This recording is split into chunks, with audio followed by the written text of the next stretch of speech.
होते हैं जैसे बॉक्स में लिखा हुआ छोटे छोटे येलोइश फ्लावर्स हैं, तो हमें समझ आ जाता है कि ये इसमें फ्लावर की स्मेल तो होगी।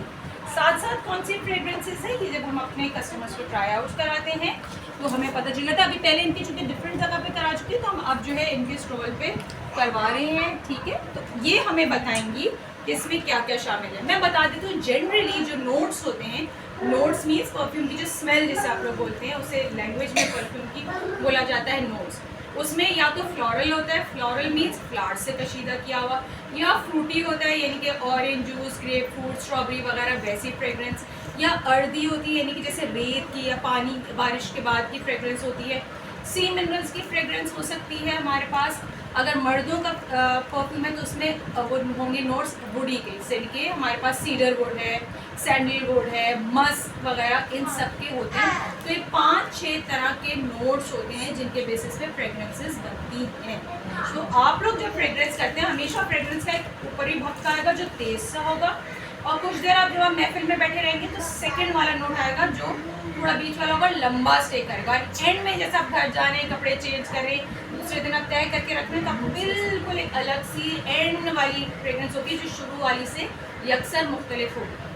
होता ये कि फ्रेग्रेंसेस की दुनिया में जो बंदा फ्रेग्रेंस नहीं बनाता है उसका नाम पता है क्या? उसका नाम होता है दी नोज, नाक, दी नोज।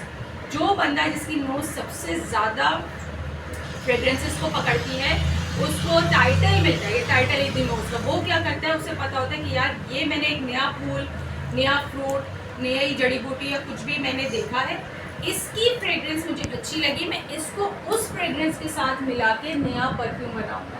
फिर अरसा लगता है, महीनों लगते हैं, वो इनको पीसते हैं, इनका अर्क कशीदा करते हैं एंड देखते हैं कि स्टेइंग पावर क्या है।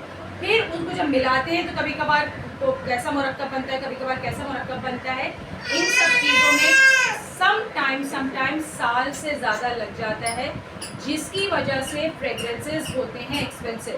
क्योंकि आप लोगों को लगता होगा कि इतर जो है ये इतना है या इतना बड़ा है, वो इतना सस्ता क्यों हो रहा है, और ये इम्पोर्टेड जो है इतनी शीशी ये क्यों इतनी महंगी कर रहे हैं। रीज़न यही होता है कि इनको जो इनके एक्सट्रैक्ट्स होते हैं उनको एक मुरक्कब में डालने के लिए कि इनकी स्टेइंग रहे, टाइम लगता है। इसलिए ये फ्रेग्रेंसेस अपनी क्वालिटी की वजह से, जो इसमें इंग्रेडिएंट्स होते हैं उसकी वजह से महंगे या सस्ते होते हैं। स्टेइंग पावर की वजह से अमूमन महंगे सस्ते नहीं होते, ये बात याद रखिएगा। बेहतरीन ब्रांड्स जो बाहर के मुल्कों में भी होते हैं उनमें अल्कोहल की फ्रेग्रेंसेस ज़्यादा होती है, अल्कोहल की वजह से आपकी स्टेइंग पावर ज़्यादा हो जाती है। लेकिन हमारा मसला है कि हमने नमाज़ पढ़नी होती है, तो ज़्यादा अल्कोहल वाले लाके हम ये काम नहीं कर सकते।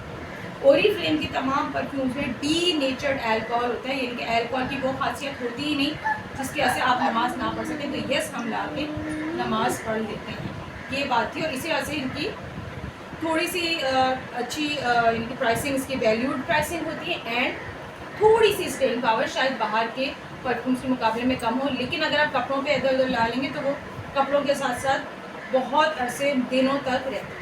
Okay, thank you so much.